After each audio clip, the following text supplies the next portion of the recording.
С 1 января в Коми повысят плату за капитальный ремонт. Подорожание от 2 до 3 рублей 56 копеек за квадратный метр в зависимости от муниципалитета.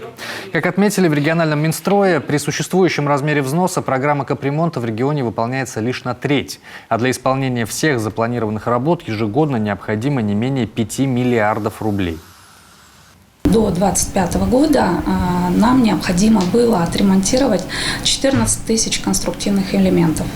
Поскольку минимальный размер взноса ежегодно устанавливается гораздо ниже экономически обоснованного, нам это позволило отремонтировать чуть более 2000 конструктивных элементов.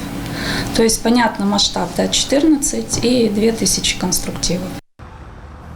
Напомним, долгое время взнос в Коми был самый низкий в стране. При этом капитальному ремонту до 2044 года подлежат свыше 6 тысяч многоквартирных домов и порядка 50 тысяч конструктивных элементов в них. Если следовать этому плану, экономически обоснованный необходимый размер взноса в Коми должен составлять порядка 25-58 рублей за 1 квадратный метр в зависимости от муниципалитета.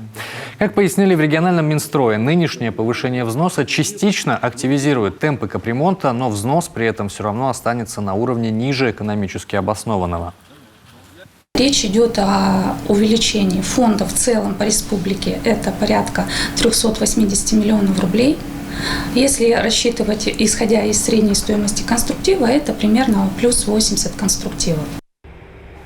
Отметим, что одиноким неработающим пенсионерам старше 70 лет и неработающим инвалидам первой и второй групп в возрасте 70+, в республике установлены меры соцподдержки. Это компенсации расходов на уплату взносов на капитальный ремонт. Предоставляются они в фиксированном размере в зависимости от возраста и состава семьи получателя.